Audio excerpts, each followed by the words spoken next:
Hi, second grade, Miss Friedman. I'm going to read you guys a story today.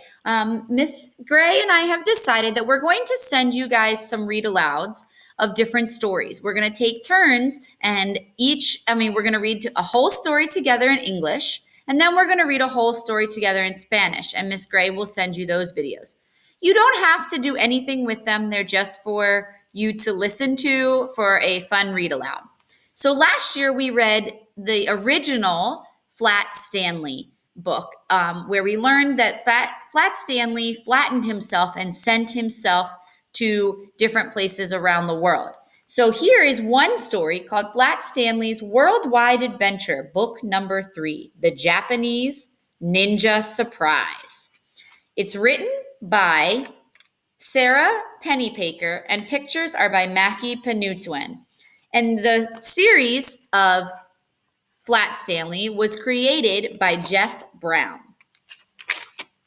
We start with the table of contents. And on this page, it tells us, it's a text feature that tells us all of the chapters that will be in the story. There are 9 chapters in this book.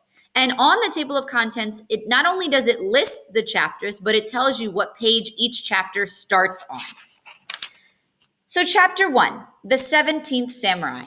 I salute you, Master Oda-Nobu, the greatest of all samurai warriors. Arthur Lambchop bowed deeply from the waist as he spoke these words to the large poster hanging in the bedroom he shared with his brother Stanley. The poster was for a movie called The 17th Samurai. It showed 2 warriors, a tall samurai and a small ninja looking very fierce.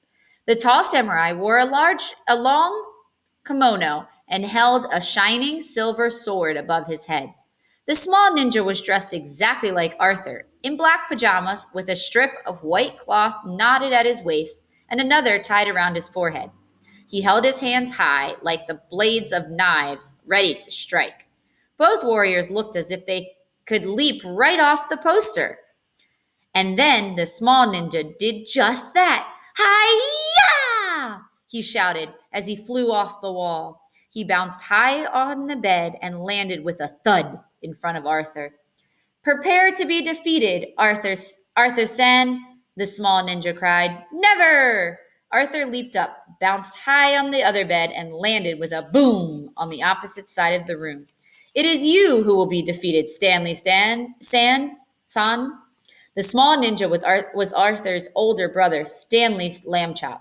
Not long before, he had awoken to find a large bulletin board had fallen upon him in the night, leaving him unharmed, but as flat as a pancake.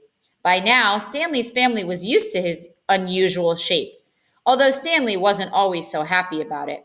At the moment, however, he was enjoying himself tremendously.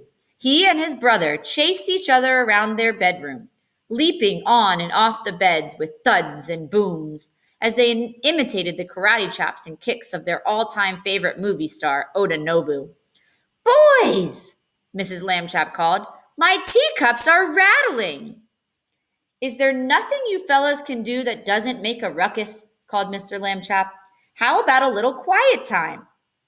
Quiet time? Stanley grumbled. He pulled off the white cloth around his head. Where's the fun in that? But then he had an idea. Arthur, let's write a letter to Oda-Nobu. Maybe he'll write back and send us an autographed picture. Or a ninja throwing star, Arthur agreed, his grumpiness disappearing. He rummaged through his desk until he found a pad of paper and a ballpoint pen. You're good with words, Stanley. What should we say? Stanley said. How about, Dear Master Oda-Nobu, we are your biggest fans. We have seen every one of your movies. He sent Arthur a questioning look. Arthur shrugged. 100 times? He suggested. Stanley smiled. Yes, that's good. Right. We have seen all of your movies at least 100 times. Arthur began to write. Then he stopped. Stanley, he said, Oda-Nobu might think we're exaggerating. Stanley looked up at the poster, now with only one warrior on it, and bowed. You're right, he said to Arthur. Honesty is an important part of the ninja code of honor. How about this? We have seen every one of your movies several times. Arthur nodded, and Stanley continued to dictate. Master Odanobu, it is too bad Japan is so far away. If you were closer, we would offer you services as your personal ninjas. Stanley paused. Wait a minute, Arthur. Wait a minute. Arthur. Arthur repeated as he wrote the words down. No, don't write that, Stanley said, and took the pad out of Arthur's hands. I had a better idea. He dropped the pad on the desk and began to rummage around through the drawers.